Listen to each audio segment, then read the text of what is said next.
가정의 달이 되니까 본문이 꼭 가정의 달에 맞는 그런 본문과 성경이 정해지는 것 같아요. 그래서 이게 웬일이지? 참 하나님 말씀이 참 우연이 아니. 이번 주에 이제 우리가 어버이 주를 지키 지난주에도 또 이제 자녀 교육에 대한 이야기들을 사사기 통해서 다음 세대를 키우는 문제 지금 이야기하지 않았습니까? 또 이번 주에는 이제 부모들의 것이나 또 그것이 또 어떻게 영향을 미치는지 룻기서를 통해서 좀 살펴보려고 합니다. 제가 한 주간 내내 룻기서를 붙잡고 고민을 했습니다. 책도 읽고 또 본문을 보기도 하고 지금 먹고 자고 그다음에 운동하는 것 외에는 계속 룻기서를 붙잡고 고민을 할 수 있는 그런 기회를 주신 것을 인해서 참 감사를 드리고요. 이 룻기서를 이제 우리가 부분은 보지만 또 전체로 이렇게 볼 수 있는 기회가 없었는데 또 이렇게 전체적으로 볼 수 있도록 저도 뭐 이미 뭐 여러 차례 강의도 하고 이랬지만 설교도 하고 있지만 이렇게 전체적으로 여러분 덕분에 또 안락 하나교회 덕분에 제가 공부를 많이 하게 돼서 너무 감사합니다. 룻기서를 이제 어떤 히브리어 성경 사본에는 룻기서가 사사기와 룻기서 이렇게 이제 구성이 된 것도 있고요. 그래서 제가 이제 지난번에 사사시대 말기 베냐민 지파의 타락의 모습이 아주 절정에 달았을 때 룻기서를 통해서 이제 베냐민 지파인 사울 왕이 아니라 이제 유다 지파의 다윗 왕을 기대하는 그런 어떤 모습으로 룻기서와 사사기를 하나 묶어서 하는 데도 있고요. 그러나 또 다른 히브리어 성경 사본은 어떻게 되냐면 잠언 다음에 룻기서가 나와요. 잠언 다음에 룻기서. 그래서 이제 예수님이 보실 때 이제 토라 그러니까 율법과 모세율법과 선지자의 글과 시편의 날을 가져서 그 시편이라는 그것이 그 라이팅스라 해가지고 그냥 성문서인데 성문서 안에 잠언 다음에 룻기서가 있는데 이 잠언이 31장인 여러분들 잘 알다시피 현숙한 여인에 대한 이야기를 하잖아요. 현숙한 여인인데 이 현숙한 아내, 현숙한 여인이 어떤가 하는데 룻기를 볼 때 룻을 가르쳐서 보아스가 당신이 현숙한 여인임을 온 성이 다 알고 있다. 그 현숙한 여인이라는 말을 합니다. 그래서 그런 관점에서 또 보면 잠언 다음에 왜 룻기서를 히브리어 성경을 편집하는 분들이 이렇게 편찬을 할 때 그렇게 뒀는가 하는 것들도 이해할 수 있는 것 같아요. 그래서 우리 모든 분들이 정말 현숙한 여인이 되기를 바라고 또 여기 있는 친구들은 그런 좋은 아내를 하민이나 예찬이 등등등 앞으로 그런 좋은 아내를 얻게 되기를 바라고 또 여기 있는 또 다른 분들은 또 그런 남편, 보아사 같은 좋은 남편이 좀 되기를 바라고. 그래서 거기서 이 룻기서가 정말 우리에게 말하고자 하는 것이 무엇일까 하는 것을 생각해 보게 돼요.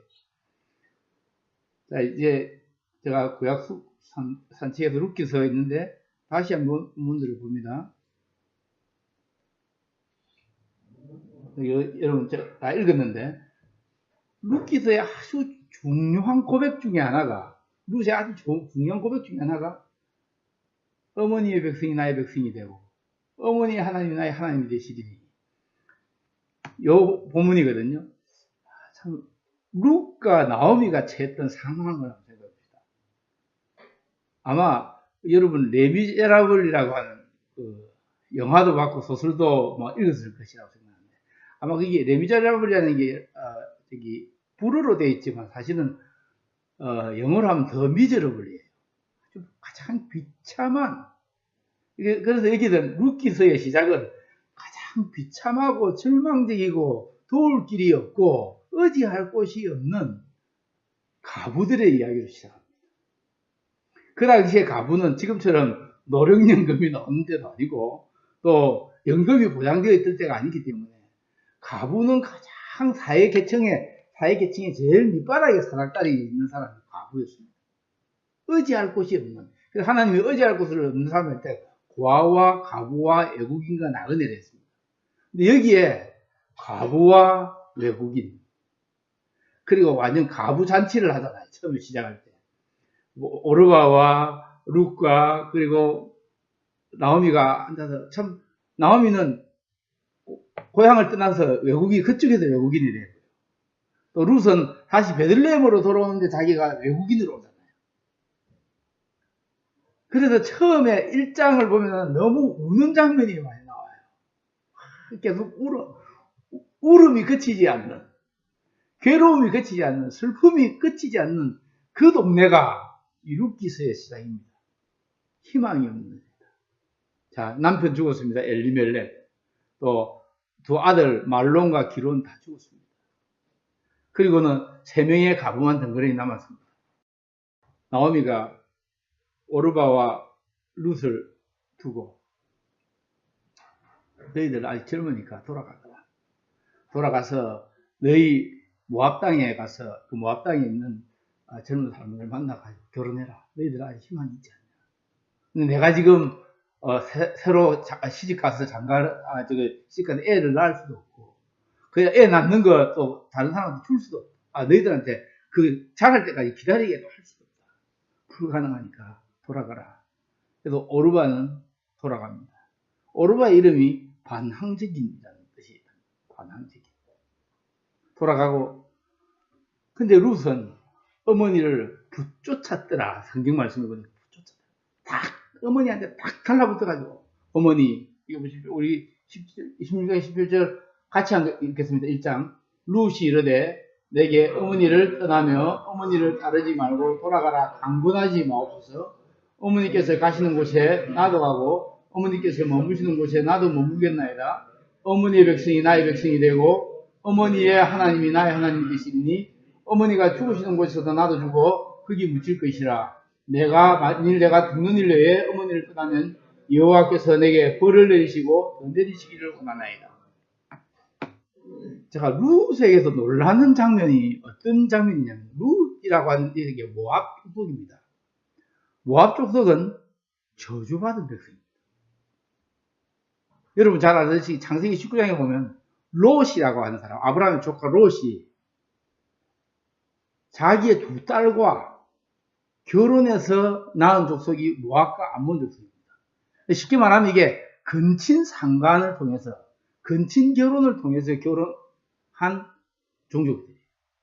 제가 중국에 있는 소수민족들 가면은 가까운 친인척끼리 결혼을 하니까 장애자가 많이 나옵니다.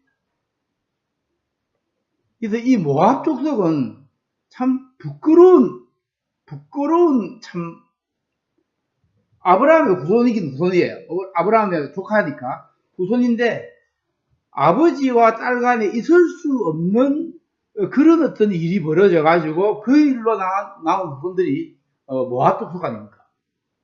근데 모압 족속은 그래서 또 신명기서 23장에 보면 뒤에 제가 설명하겠습니다. 신명기 23장에 보면 모압 족속은 여호와의 총회에 들어오지 못한다고. 몇 대까지 들어오냐면 10대까지 들어오지 못한다 했습니다. 10대까지. 그리고 어떤 데는 느헤미야 13장 같은 데는 영원히라고. 그러니까 저주받은 족속인데 하나님의 이 총회에도 들어오지 못하는 그런 족속인데요.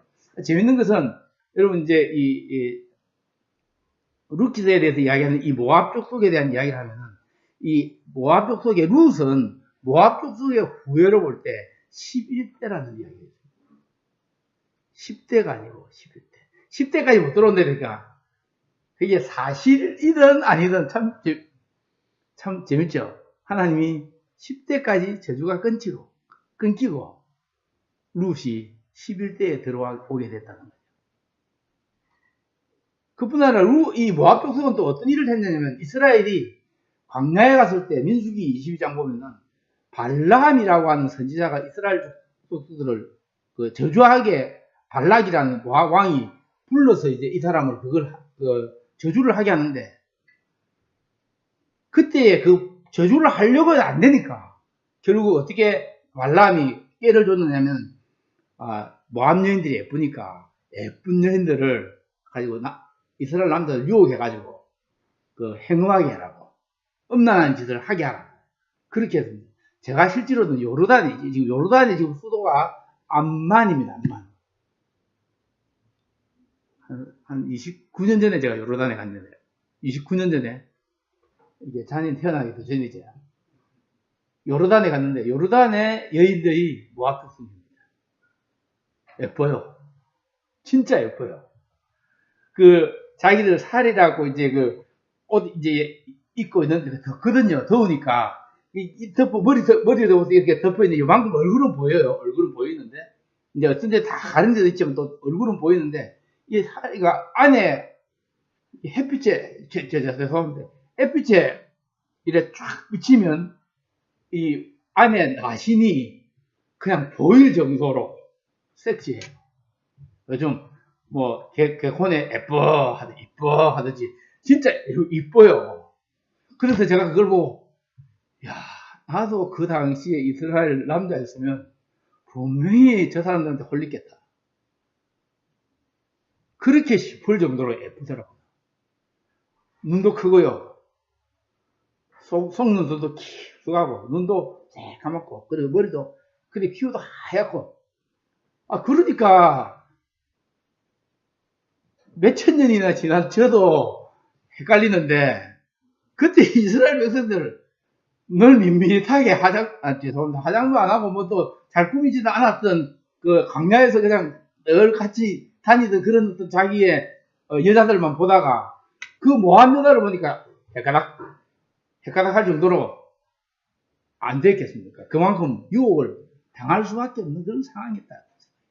그런데 이런 모압 족속의 역사는 여러분 또 사사기를 사실 좀 자세히 잘 읽어보시면 사사기 3장에 보면은 에웃이라고 하는 왼손잡이 사사가 모압왕 에글론이라고 하는 사람을 죽여요. 왕을 죽이는 걸 나오는데 이게 이제 이렇게 결국은 이 모압이 18년 동안 사사기에 보면은 이스라엘을 이렇게 학대했는데 이 당시의 상황이 어떠냐면 사사들이 통치하던 시대에 이렇게 출발하죠. 사사들이 통치하던 시대에 참 사사기가 우리가 잘 알지 사람들이 자기가 스스로 왕이 되려 하고 하나님을 왕 삼지 않는 시대였잖아요. 그러니까 이 시대로 보면은 정말 반리의 시대고 그 다음에 그 사사기 17장에도 21장에 나타난 것처럼 그 윤리와 도덕이 완전 땅에 떨어졌던 시대였습니다. 이스라엘 백성이 완전히 가난한 사람들처럼 돼가지고 엉망진창의 시대였는데 이 시대에 하늘에 많은 별들처럼 정말 아주 빨갛게 빛나는 그런 별과 같은 본문이 룻기의 내용이라는 거죠. 그 룻기서를 그때 봅시다. 이 룻이 이제 그다음 본문들 조금 보고 시간이 없으니까 이건 조금 이따가 하고 자 저기 룻기서 4장 2장 10절에서 12절을 자 여기 세 사람이 한번 읽어보자. 여기 제일 우리 젊은 저 사람 크게 자 세 명 시작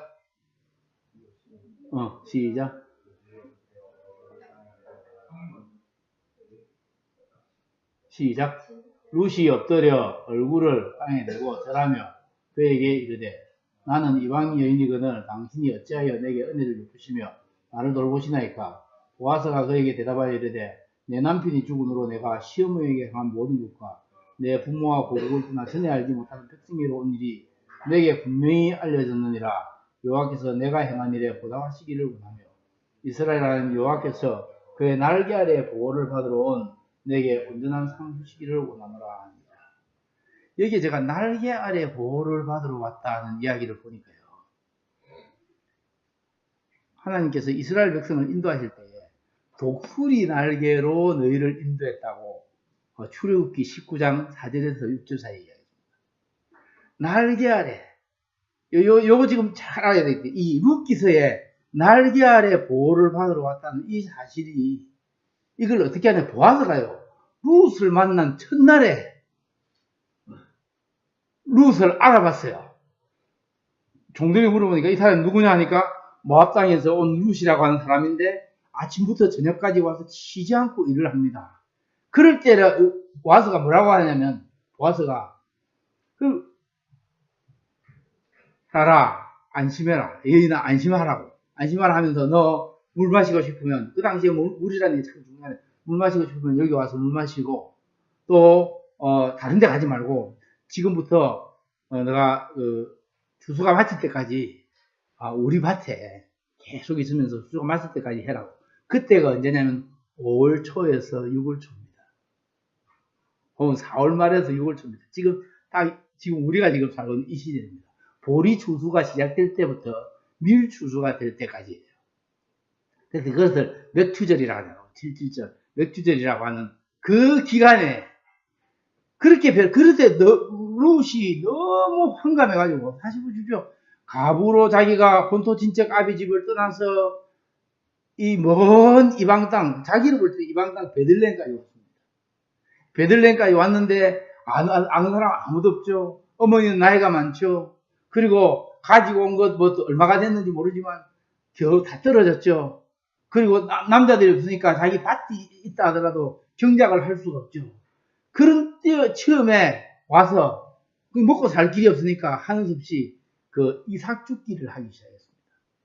이삭 죽기가 성경에 우리가 레위기서나 민수기서에 우리가 지난번에 봤던 이삭 죽기 규정이 가난한 자와 고아와 과부와 외국인들을 위해서 하나님 준비해 놓으신 장치잖아요. 그래서 그걸 가지고 이삭 죽기를 하면서 백성들을 자기들 먹고 살 때 호구지책을 마련하기 위해서 이삭 죽기를 하는데 우연히 가서 보니까 이삭 죽기를 시작한 그 밭이 보아스의 밭이고 룻의 시아버지였던 엘리멜렉의 친척의 밭이었습니다. 아마도 엘리멜렉의 사촌 동생쯤 되지 않았을까 전 생각해요. 사촌 동생 혹은 이론과 말론의 사촌이 아니었겠나 이런 생각합니다. 그러니까 이런 어떤 밭에 우연히 왔는데 이 세상에 우리의 인생의 길에 우연이라는 게 없습니다. 그리고 마침 그때 또 다른 곳에 살던 보아스가 마침 그 밭에 있습니다. 그래서 룻을 보고는 첫눈에 이 여인이 누구냐? 그러면서 너 물 마시고 싶으면 우리 떠나던 물 마시고 그리고 나중에 점심시간이 되니까 점심때 너 우리 집에 와서 좀 우리 여기에 준비한 점심이 있으니까 같이 먹자고. 그렇게 할 때 룻이 엎드려서 얼굴을 땅에 대고 절하면서 나는 이방 여인이잖아요. 당신이 어찌 내게 은혜를 베푸시면 나를 돌보시나이까? 보아스가 그에게 대답하되 내가 시어머니에게 행한 모든 것과 너의 부모와 고국을 떠나 알지 못하는 백성에게 온 일이 내게 분명히 알려졌습니다.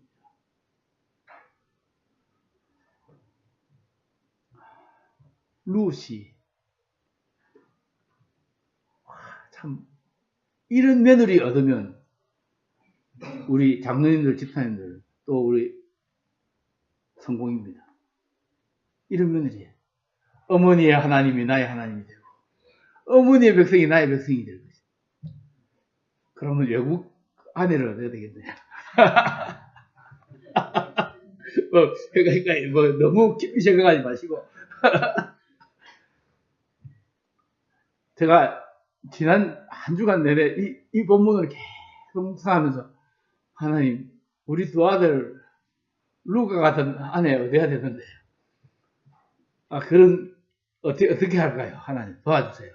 제가 계속 그런 마음으로 여러분들 중에 보니까 우리 장로님 집사님들 집에 또 아이들 또 시집 장가 가야 될 애들이 많잖아요.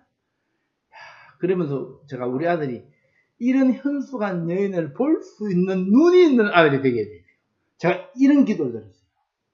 그 사람의 외모가 아니라 그 사람이 가진 것이나 지위가 아니라 요즘은 외모 지상주의 시대잖아요. 돈키호테라든지 돈키호테 이제 돈 많고 키 크고 호탕하고 테크닉 좋고 여자들은 미모, 남자들은 또 미모를 본대. 미모는 미리 많이 모아놓은 거 그거 아니에요. 자, 그 다음에 이게 이제 보면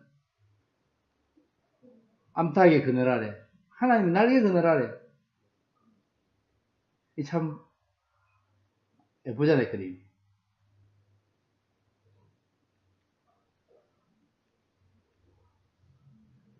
룻기서는 우리 같이 읽습니다. 시작. 룻기서는 여호와의 한량한 은혜와 끊없는 사랑의 속성을 보여주며 이스라엘 역사의 가장 위대한 지도자인 다윗과 더 위대한 그의 후손 예수 그리스도가 어떻게 등장하게 되는지를 보여주는 역할을 합니다. 자, 다윗의 조상 가운데 모압 여인인 룻이 어떻게 메시아 교보에 들어오게 되는지 그 실마리를 제공합니다. 히브리서 사본들 가운데 상당한 부분들에서 룻기서는 자문 다음에 위치하는데 이것은 아마 룻기가 이 상징인 현수간 여인을 결론임을 강조합니다. 그래서 제가 거기에 룻기서가 자문 31장의 어떤 결론이다. 그렇게 제가 말씀을 그래서 룻기서 보고 룻기서도 보면은 이게 참 이 구조가요.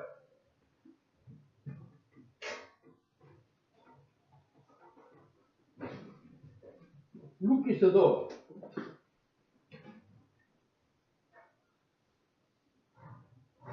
예, 봅니다. 룻기서도 이렇게 보면은 이게 꼭 이게 교차 대칭 구조로 되어 있어요. 나오미가 너무 늙어서 인기할 수 없다고 1장에 말했는데 마지막에 보면 나오미에게 다 아들이 있어요. 그뿐 아니라 중간에 쭉 있지만 보아스가 이는 누구의 소녀냐라고 이때 묻는데 F 보면 F에 보면 나오미가 내가 누구냐라고 또 이게 나오미가 보아스를 축복하는데 또 보아스가 룻을 축복합니다. 또 제일 중심에 보면 나오미와 룻이 세운 계획, 나오미와 룻이 세운 계획은 뭐냐면 이제 이 보아스 뭐냐면 이 룻이 안식할 곳을 마련하는 이 두 여인이 계획을 세워가지고 결혼을 전략을 짜는 거예요. 그래서 자기 며느리를 시어머니가 어쩌면 이 시어머니가 제일 이 며느리의 결혼을 반대할 수도 있는 상황이죠. 잘못된 며느리가 들어와가지고 집안에 남자라는 남자는 다 잡아먹었다. 얼마든지 그럴 수 있잖아요. 우리나라의 방식으로 합니다. 그런데 이 어머니가 너가 정말 귀하다. 너만큼 좋은 며느리가 어디 있겠냐. 그래서 마지막에 보면 뭐라냐면 7 아들보다 더 귀한 며느리라고 이야기합니다. 고부간의 갈등이 우리 사회에 뭐 계속 있잖아요. 지금 우리 여러분 좋은 시어머니가 되겠다고 생각하지만 안 될걸요. 제일 독한 시어머니가 될 가능성이 너무 많을걸요. 지금 저희들이 모처럼 와서 이제 저희 어머니하고 같이 사는데 저희 어머니하고 저희 아내하고 쉽지 않더라고요. 뭐 이 기싸움이라고 하는 게 대단한데 기라고 하는 게 민기를 두고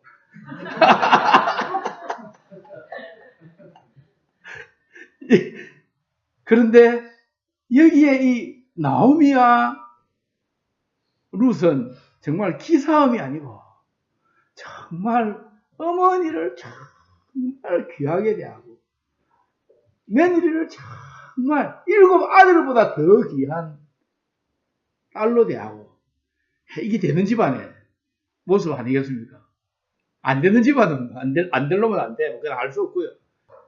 이스라엘과 모압과의 관계 제가 말씀을 드렸습니다. 모압의 조상 룻과 첫째 딸의 근진상간 통해서 시작됐고 그 다음에 룻기서에 나오는 이름들과 그 의미 이것도 잠깐 여러분 알아놓는 중 룻은 전통적으로 여자친구 우정이란 뜻이고 아마 상쾌하게 되다 이름 잘 지어야 돼요. 이 이름을 개떡같이 지어놓으면 안 돼요.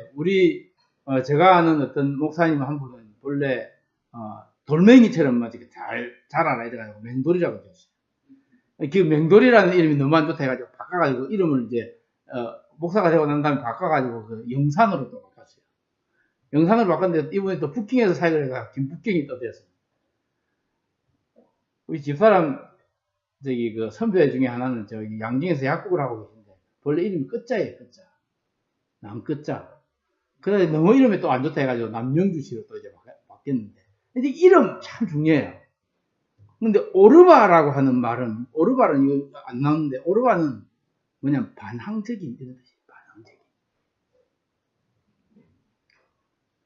그런가 하면은 엘리멜렉은 내 하나님 왕이시다. 하나님이 나의 왕이시다는 뜻이고, 말론과 기론은 불모, 황폐한, 소진, 이런 뜻이 있대요. 근데 이 더 재밌는 것은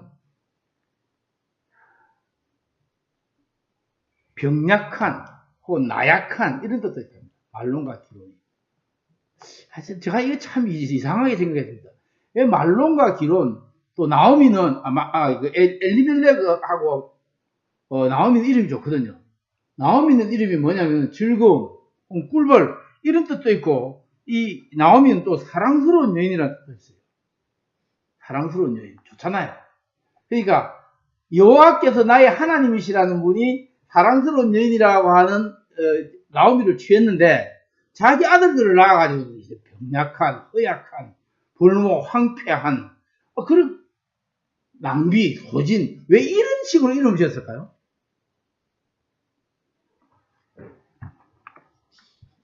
여러분, 이스라엘의 이름은 부모의 기대를 담고 있습니다. 부모의 기대. 그런데 저는 생각하기에, 제 개인적인 생각입니다. 저는 생각하기에 말론과 기론을 낳고 난 그 시점에 아마 엘리멜렉과 나오미가 너무 힘든 세월을 안 보내겠나 생각합니다. 전체적으로 그게 기근이 왔죠. 기근이 왔다는 것은 하나님의 저주가 임했다는 거거든요. 이스라엘의 역사를 볼 때는 하나님의 저주가 임해 놓으니까 이 아이들을 제대로 먹이지 못했어요. 애들이 건강하지, 산모도 건강하지 않은 애들도 건강하지 않을 수 있어요. 그러니까 병약하고 허약한 아가 났어요. 그래서 그런 어떤 마음을 담아서 이름을 지었지만, 전 생각에 이 이름 한번 잘못 지으면 평생 문제가 생겨요. 여기에 나의 하나님 왕이시다고 했으면 왕이 태어날 베들레헴을 떠나지 말아야 돼요. 근데 베들레헴을 떠나서 또 이방 땅으로 갔다고 하는 거예요. 근데 거기에서 또 며느리를 봤는데 며느리가 전부 다 또 외국 며느리를 다 봤네요. 오르바 그리고 룻을 봤습니다. 저는 그래도 이 엘리멜렉이 하나님을 왕 삼지 아니하고 그 모압 땅으로 간 그 사실에 대해서 하나님이 엘리멜렉을 데려가시고 또 말론과 기론을 데리고 가시고, 끝나면 말론과 기론이 죽고 나자 나오미가 정신이 부쩍 들었습니다. 고향으로 돌아가야 되겠다. 그러면서 나오미가 무슨 생각을 했느냐면 하나님이 이스라엘의 긍휼을 베푸셨다는 이야기를 들었어요. 그 말은 무슨 말이냐면 이스라엘의 풍년이 왔다. 떠나온 그 이스라엘의 베들레헴에 이제 곡식이 풍성한 그런 어떤 새로운 추수기가 왔다는 것을 나오미가 알게 됐습니다. 그것을 깨닫고 난 다음에 돌아가야 되겠다. 여기에 있던 생활이 어떻든지 간에 돌아가야 되겠다. 이 돌아간다는 이 말이 일장에 보면 너무 작은 겁니다. 일장에 돌아간다. 여러분, 돌아간다는 것은 회개한다는 뜻입니다. 우리 조상이 임했던 어떤 저주, 우리 가족에게 있었던 어떤 저주라 하더라도 내가 여호와 하나님께로 돌아가야 됩니다. 그런데 그 돌아가겠다 할 때에 오르바는 보이는 것을 쫓아서 자기 고향으로 돌아갔습니다. 근데 룻은 어머님의 하나님이 나의 하나님, 어머님의 백성이 나의 백성이 될 것이다. 여기에 결단의 두 요소. 제가 이제 룻 이야기 볼까요? 룻기서 보고요. 자, 룻이 이제 구조는 아까 우리가 했지만 대충 이런 식으로 나오는데 한번 룻에 대한 몇 가지 봅니다. 룻의 인격적인 성품상의 특징이래 가지고 하나씩 읽고, 첫째, 올바른 결단과 선택. 우리 인생에 참 중요한 것은 순간의 선택이 영혼을 잡아갑니다. 인생에 진짜 중요한 선택을 해야 될 때가 있는데 그것은 여호와 하나님을 나의 하나님으로 모시는 결단입니다. 제가 저희 집 사람에게 참 감사하는 것은 집 사람이 저희 후배들, 선교사들을 모아놓고 부인들을 모아놓고 내가 내 평생에 제일 잘한 선택이 세 가지가 있다.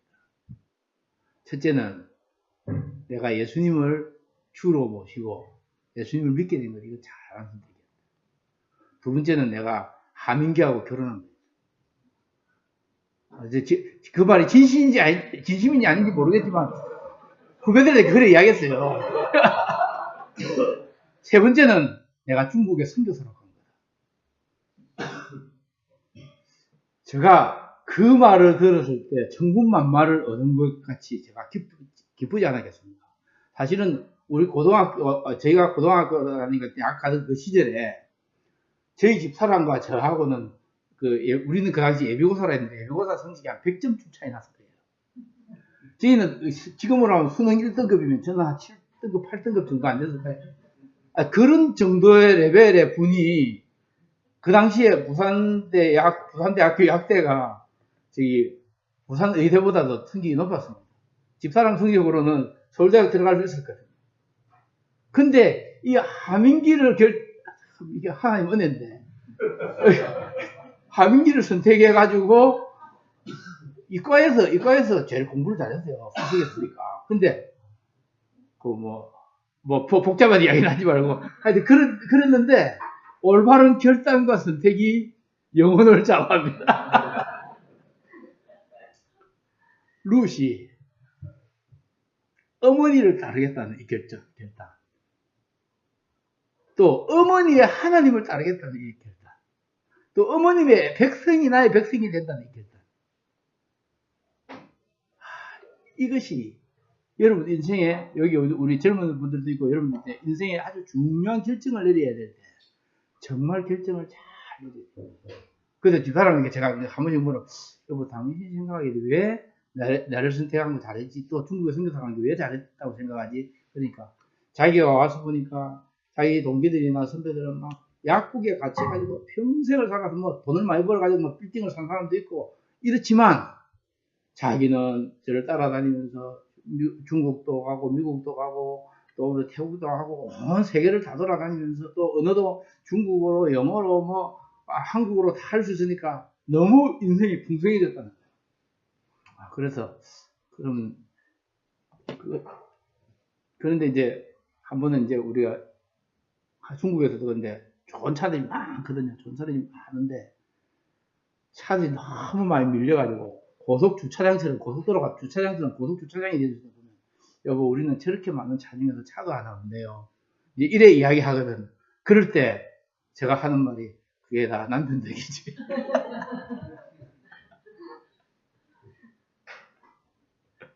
저 무슨 이야기를 하고 싶으냐면 여러분 결단의 중요성입니다. 그뿐 아니라 룻이 주도적인 성격이 있었습니다. 어머니가 사시는 베들레헴에 왔는데 베들레헴에 와서 보니까 이제 먹고 살 길이 막막한 거예요. 그래서 이러다가 이거 가만히 있다가 굶어 죽게 생겼어요. 그때 룻이 2장 이전에 뭐라 말하냐면 룻이 나오면에게 이르되 원하건대 내가 밭으로 가서 내가 누구에게 은혜를 입으면 그를 따라서 이삭을 주겠나이다. 주도적으로 이 일을 하겠다는 거예요. 주도적으로. 이해하시겠죠? 주도적으로. 그러니까 자기가 어머니를 따라가겠다 해놓고는 아이고 이제 하나님 알아서 해주시겠지. 그게 아니고 자기가 책임을 지고 이 가정을 일으켜야 되겠다 생각하고 그래서 따라갑니다. 그뿐 따라갈 뿐 아니라 올바른 결단을 선택할 때 룻이 이거 이야기하고 두 번째 보면 모압 여인 룻이 나오미에게 이르되 원하는 건데 내가 밭으로 가서 내가 누구에게 은혜를 입으면 그를 따라서 이삭을 죽겠나이다 하니 나오미가 그에게 이르되 따라갈지어다. 자, 우리에게 어떤 어려움이나 이런 게 닥치고 내가 여호와 하나님을 따르면 내가 여호와 하나님을 알겠다고 베들레헴에 딱 가면 모든 사람이 와 베들레헴 오신 거 환영합니다 하고 프레카드 주고 환영하지 않는다는 거예요. 내가 예수님 믿고 교회 잘 다니겠다고 결정하고 예수님을 따르겠다고 하는데 여전히 어려움이 있더라 말입니다. 그럴 때에 그 어려움을 내가 주도적으로 해결해 봐야 되고 그 다음에 또 여기 특징은 근면합니다. 그가 보아스의 집에 가가지고 아침부터 와서는 잠시 집에서 쉰 후에는 지금까지 계속하는 중이다. 성실함.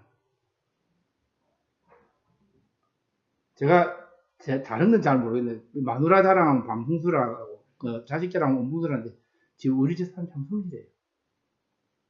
내가 집에 딸들이 많으니까 한 번도 학원도 제대로 과외도 제대로 한 번 안 했어 이야기하는데 365일 고등학교 3년 동안에 도서관과 학교와 집, 도서관을 어떨 때 가보니까 문이 닫혔더래요. 구정이었거든요.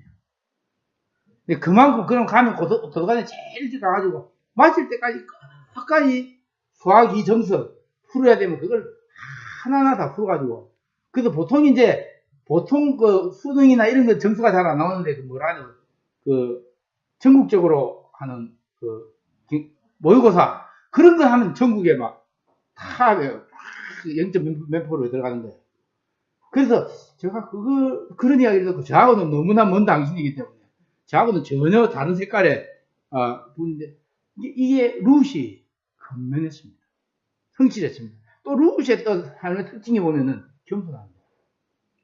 보아서가 너가 너 시부모에게 향한 일이 어떤지도 내가 알고, 또 내가 이 이방 땅에 와가지고 고생하는 거 다 알고 있다, 이래 이야기할 때 루시 엎드려서 얼굴을 땅에 대고 전하면 그 얘기를 해. 나는 이방 여인이거든 당신이 어찌하여 내게 은혜를 베푸시며 나를 돌보시니까.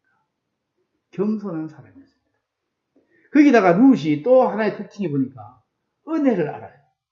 당신이 어찌하여 내게 은혜를 베푸시며 나를 돌보시니까. 그리고 23절에 내가 당신께 은혜 있기를 원하나이다. 나는 당신의 하늘 중에 하나와 같이도 못한데 당신이 이 하늘을 위로하시고 마음을 기쁘게 하는 말씀을 합니다. 하늘 중에 하나만도 못하다. 루시의 멋진 장면. 그뿐 아니라 루시 순종합니다. 뒤에 이제 어머니가 루시 뭘 가져왔는데 보니까 한 22kg쯤 되는, 하루에 이제 이삭죽게 해가지고 하루에 한 것이 우리 쌀로 치면 쌀 20kg보다 더 되는 22kg 정도를 가지고 왔어요. 그러면 두 여인께서 그거 먹고 살면 한 달 정도 먹을 수 있거든요. 여자들은 별로 많이 안 먹으니까. 근데 그 정도를 하루 만에 그 당시에 볼 때는 수입을 잡았단 말이에요. 그걸 그때부터 약 한 달 이상 동안 하잖아요. 그러면 그것은 1년 동안 먹을 수 있는 것을 거둘 수 있는 그런 양을 그 한 달 안에 이제 벌어댔다는 건 대단한 일이에요. 그런데 어머니가 가만히 보니까 이 딸이 이 며느리가 너무 귀하거든. 그래서 내가 너에게 안식할 것을 줘야 되겠다. 그게 루키스의 중심입니다. 그 자기 전략을 짭니다. 전략을 짜면서, 자, 내가 너에게 내가 아무래도 재가를 해가지고 다른 사람 만나가지고 아이를 낳아야 우리가 좀 의지할 것이 있겠다. 그러면서 가만히 보니까 보아서가 자기의 가까운 친척이거든요. 그래서 작전을 짭니다. 이제 추수가 다 끝날 때를 기다리겠다가 너가 화장하고 얼굴을 씻고 머리에 기름을 바르고 이렇게 화장을 하라고 합니다. 그리고는 보아스가 자는 곳에 조용히 가라. 그래서 보아스를 꼬시라 그 말이 아니에요. 유혹하라 그 말이 아니고, 이 참 이상한 주문을 합니다. 거기 가서 발치에 누워라. 여러분 그거 보고 좀 이해가 좀 안 됐죠. 여기에 어떤 주석가들은 이것을 가지고 루시 보아스를 유혹하는 것이라고 이야기하는데 유혹이 아니에요. 그 당시에 유대인의 풍습에, 자 우리가 한번 볼까요? 2장에 보면 3장에 보면 7절 3장 7절부터 우리가 잠깐 성경을 펴가지고 한번 보겠는데, 보아스가 먹고 마시고 마음이 즐거워하여 곡식단 더미와 끝에 놓느니라. 루시 가만히 가서 그 발치 이불을 들고 거기 넣었더라. 밤중에 그가 놀라 몸을 들이켜보니 하인 여인이 자기 발치에 넣었느니라. 이르되 내가 누구냐 하니 대답하되 나는 당신의 여종 루시오니 당신의 옷자락을 펴 당신의 여종을 덮으소서. 이는 당신이 기어 물을 자가 되니이다. 당신의 옷자락을 펴서 여종을 덮으소서. 따라해봅니다. 당신의 옷자락을 펴서 여종을 덮어서서. 이것은 그 당시에 남자에게 여성이 프로포즈를 할 수 있는 간접적인 표현이에요. 내가 당신에게 시집가기를 합니다. 직접적으로 대놓고 못하는데요.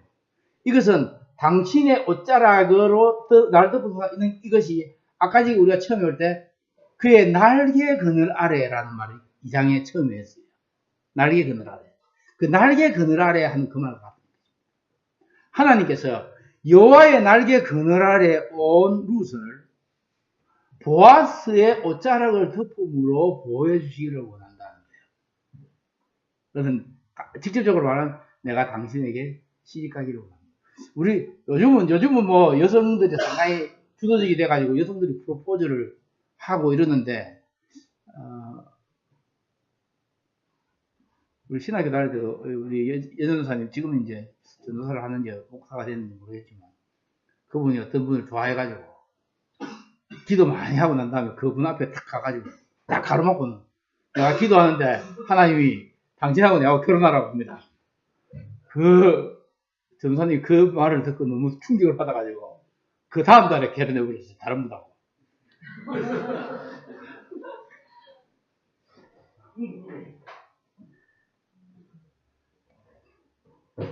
룻이 지금 이 이야기는 상당한 용기가 필요한 이야기입니다.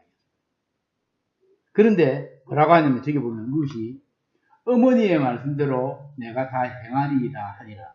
그가 장마당으로 내려가서 시어머니의 명령대로 다 행하니라. 어머니의 하나님이 나의 하나님이 되고 어머니 백성이 나의 백성이 된다 하는 이 말은 시어머니의 말을 그대로 순종하겠다는 얘기예요. 근데 여기에서 만약에 보아스가 리젝트를 하면 룻이 아주 곤란한 지경에 빠집니다. 그렇죠? 근데 보아스가 뭐라나 하면은 그가 이제 10절에 내 딸아 여호와께서 너에게 복 주시기를 원하노라. 너가 가난하건 부하건 젊은 자를 따르지 아니하였으니 너가 베푼 인애가 처음보다 나중이 더하도다. 너가 베푼 인애가 처음보다 나중이 더하도다. 아마 계산을 좀 대보면 보아스처럼 노틀에게 지금 시집가는 것보다는 젊은 사람들에게 가는 것이 나았을 텐데 그게 아니고 그가 어머니의 명령이니까 순종하겠다고 생각합니다. 여기에 룻의 귀한 부분이 있습니다. 그 다음에 또 한번 넘어가면 현수가 그래서 3장 11절에 뭐라 말하느냐면 그리고 이제 내 딸아 두려워 말라 내가 너의 말대로 너에게 다 행하리라. 내가 현수간 여자인 것을 나의 성읍 백성이다. 보아스도 멋진 사람이에요. 룻의 진심을 알아보는 사람이고 룻의 마음에 딱 맞는 너가 말한 대로 내가 줄게. 내가 물을 짠데 기름 물을 짠데 근데 사실은 나보다 조금 더 서열상 조금 빠른 사람이 한 사람이 됐는데 내가 그 일을 스스로 해결해 보겠다. 너가 말한 대로 다 하겠다. 그래가지고는 보내면서 그냥 보내지 않고 보리를 6대를 달아가는 겁니다.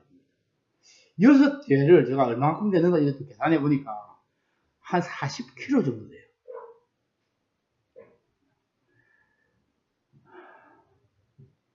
그리고는 아무도 보지 않게 새벽에 가라. 괜히 우리가 스캔들에 휘말릴 수 있기 때문에 새벽에 가라. 그렇게 보내놓은 다음에 그 다음에 바로 즉시로 보아스 같은 성문으로 갑니다. 성문에는 그 당시에 그 모든 재판이나 법적인 상업적인 것들이 다 성문에서 이루어졌습니다. 성문에 있는데 성문에서 있으면서 장로들을 불러 모읍니다. 장로들이 결정하는데 장로들이 의결 정족수가 10명이에요. 10명의 장로를 부르고 그리고 기다리니까 보아스보다 서열이 앞선 그 자기의 기업물을 첫 번째 서열의 사람이 오고 있습니다. 그를 불러요. 그래서 보아스가 제안합니다. 자, 여기 많은 이제 장로님들이 이렇게 법정을 열어가지고 증인이 되는데 당신 결정을 하세요.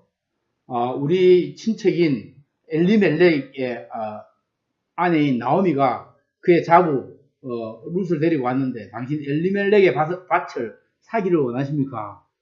가만히 생각해보니까 뭐 굴러오는 호박이 능굴째 굴러오는 거잖아요. 그래서 내가 하죠. 이렇게 했는데 그 대신 그 다음에 보아스가 두 번째 이것은 책임이 따르는 일입니다. 당신이 그 집에 며느리를 아내로 삼아야 되고 그 다음에 아내를 삼고 거기서 아이가 나면은 그 아이의 명의로 이 밭을 다 그 아이의 명의로 넘겨줘야 됩니다. 그리고 당신은 이런 책임까지 떠맡아야 됩니다 하고 이야기를 하니까 이 친구가 가만히 생각해 보니까 실컷 밭에 씨를 뿌려놓고 자식을 낳으면 그 결과가 다른 집으로 갈 것 같거든요. 손해가 오겠다 싶으니까 난 안 하겠어. 그래서 그러면 신발 벗어가지고 증거 삼으세요. 그게 이제 신발 은혜라는 얘기 나옵니다.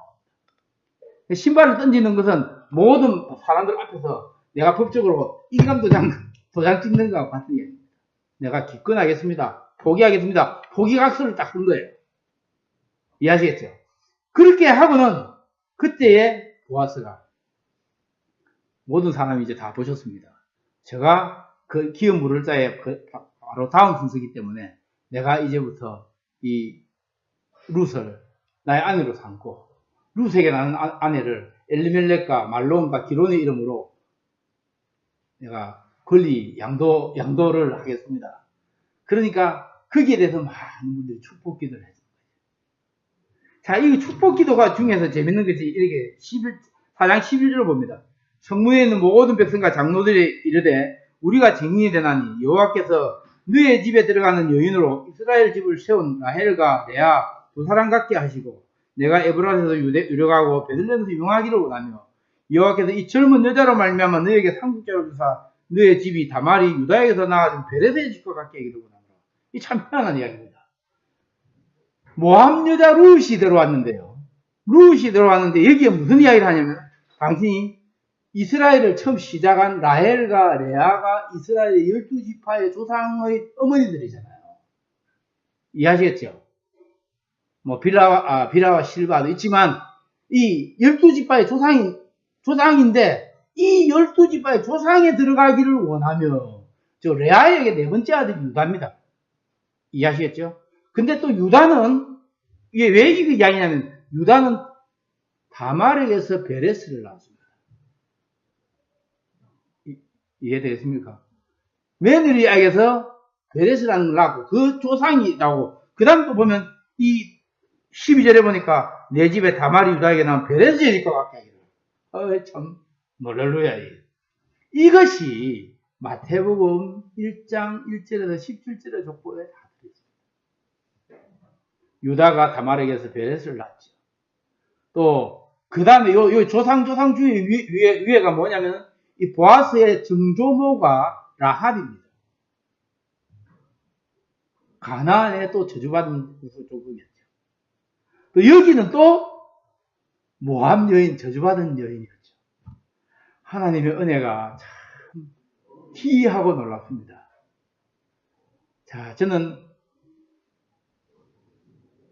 이 룻이 여호와 하나님을 선택했을 때 하나님은 룻을 선택해 주시고 그에게 헤세드, 여기 헤세드라는 말인데 헤세드라는 말이 뭐냐면 하나님의 변치 않는 언약적인 사랑입니다.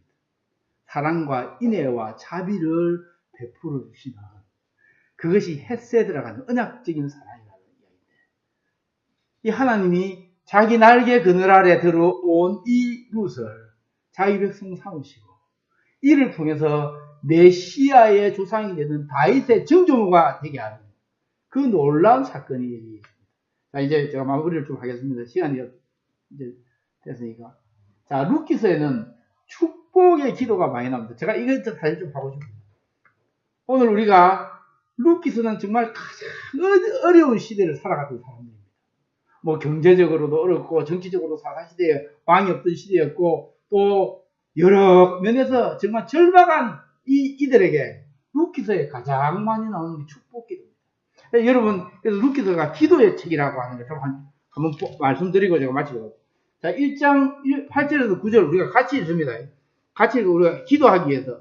나오미가 두 며느리에게 이르되 너희는 각기 너희 어머니의 집으로 돌아가라. 너희가 죽은 자들과 나를 선대한 것 같이 여호와께서 너희를 선대하기를 원하며 여호와께서 너희에게 허락하사 각기 남편의 집에서 위로받게 하시기를 원하노라. 자, 보세요. 여호와께서 너희를 선대하시기를 원하며 여호와께서 너희에게 허락하사 각기 남편의 집에서 위로받게 하시기를 원하노라. 그렇게 나오미가 두 며느리에게 축복하고요. 그 다음에 2장 4절에 보니까 일어났습니다. 마침 보아스가 베들레헴으로부터 와서 베는 자들에게 이르되, 자, 있습니다. 같이. 여호와께서 너희와 함께 하시기를 원하노라 하니 그들이 대답하되 여호와께서 당신에게 복 주시기를 원하나이다. 자, 고용주와 고용인 사이에 서로 여호와께서 복 주시기를 원한다. 자, 여호와께서 당신 주인님에게 복 주시기를 원합니다. 그렇게 또 축복을 합니다. 2장 12절을 봅니다. 2장 12절을 보니까 보아스가 룻에게 이렇게 합니다. 여호와께서 너가 행한 일에 보답하시기를 원하며 이스라엘의 하나님 여호와께서 그의 날개 아래 보호를 받으러 내게 온전한 상 주시기를 원하노라. 참 시대가 암울하고 각박할수록 우리가 서로에 대해서 축복하는 말, 부부간에도 서로 격려하고 축복하는 말, 부모와 자식 간에도 격려하고 축복하는 말, 교인들 간에도 서로 격려하고 축복하는 말, 여호와께서 복 주시기를 원합니다. 여호와께서 복 주시기를 원합니다. 여호와께서 위로 주시기를 원합니다. 이래야 이게 되는 집안인데요. 둘이서 피 터지게 싸우면 이건 되는 집도 안 돼요. 그 다음 보세요. 2장 19절에서 20절 또 보면 이래요. 19절에 20절 보면 시어머니가 그에게 이르되 오늘 어디서 주었느냐 어디서 일을 했느냐 너를 돌본 자에게 복이 있기를 원하노라. 그 다음에 20절에 보니까 나오미가 자기 며느리에게 이르되 그가 여호와로부터 복받기를 원하노라. 그가 살아있는 자와 죽은 자에게 은혜를 그치지 아니하도다. 참 복받기를 원하노라. 이 며느리가 뭐 많이 가져온 거 보니까 이 누구가 참 구대를 해줬는데 그게 누구냐? 그게 보아스라는 걸 알게 됐어요. 그런 다음에 3장 10절에 보아스가 또 룻을 축복합니다. 10절에 보니까 그가 이르되 내 딸아 여호와께서 내게 복 주시기를 원하노라. 너가 가난하든 부하건 젊은 자를 따르지 아니했으니 내가 베푼 인애가 처음보다 더하다. 그런 다음에 4장 11절에서 12절 같이 봅니다. 같이 읽습니다. 시작. 성문에 있는 모든 교수과 장로들이 이르되 우리가 증인이 되나니 여호와께서 내 집에 들어가는 여인으로 이스라엘의 집을 씌운 라헬과 레아 두 사람 같게 하시고 내가 에브라임에서 유력하고 베들레헴에서 유명하게 하시기를 원하며 여호와께서 이 젊은 여자로 말미암아 내게 상속자를 주사 내 집이 다말이 유다에게 낳아준 베레스의 집과 같게 하기를 원하노라. 끝나면 4장 10절에 보면 이렇게 베들레헴 여인들이 나오미를 축복하는데 이렇게 축복합니다. 여인들이 찬송할지로다. 여호와께서 오늘 너에게 기름 붓고 얻을 자가 없게 하지 아니하셨다. 이 아이의 이름이 이스라엘 중에 유명하게 되기를 원합니다. 사사들의 시대입니다. 서로 동족 간의 상잔이 일어나고 서로 죽이고 또 못 잡아먹어서 어르렁거리던 시대입니다. 그리고 여기에는 가장 비참한 인생의 다락가지 중에 최하위 계층에 있던 가부들을 두 명이 베들레헴에 왔는데 이제 이 가부 두 명을 중심으로 해가지고 그 입에서 나오는 은혜로운 말로 얼마나 많은 사람들을 축복하고 서로를 축복하는 분위기가 이 사사시대의 룻기서 안에 일어나는지. 그래서 여러분 축복합시다. 서로를 축복합시다. 정말 여러분 서로를 바라보고 축복하고 기도하고 이게 오늘날의 이 시대를 살아가는 우리에게 정말 룻의 호칭이 변화 이것도 뭐 제가 룻기서 절기도 있고요. 베들레헴 정경 베들레헴 나중에 기회가 되면 한번 가보십시오. 자, 제가 이런 말을 했습니다. 평범한 부모는 말을 한다. 잔소리를 한다. 좋은 부모는 알기 쉽게 설명한다. 훌륭한 부모는 직접 보여줍니다. 그리고 위대한 부모는 자녀를 축복하고 자녀를 하나님을 의지하게 한다. 우리 이거 같이 한번 소리내서 읽고 마치겠습니다. 평범한 부모는 잔소리를 한다. 좋은 부모는 알기 쉽게 설명한다. 훌륭한 부모는 직접 보여준다. 그리고 위대한 부모는 자녀를 축복하고 자녀가 하나님만 의지하게 한다. 정리하면 이것도 같이 읽겠습니다. 우리가 처한 상황이 아무런 절망이고 의지할 데가 없는 상황이다. 하나님의 영생을 향해 자신을 은선한 일이 진정한 살림을 의칭하고 이제 보아스의 인생의 사랑은 예수님께서 우리 한 사람을 향한 사랑의 모델입니다. 나를 왕같은 축복, 저사장 나라 불평등성 삼으신 그분의 사랑에서 나의 주변의 형제 자매에게 은혜롭고 사랑을 베푸는 사람입니다. 현재 하나님의 나라의 사랑을 받은 백성들이 서로를 향해 축복하고 이래와 같이 세대로 서로를 축복하는 것이 하나님의 나라가 이 땅에 하나님의 뜻이 하늘에서 이룬 것 같이 땅에 이루어지는 책임을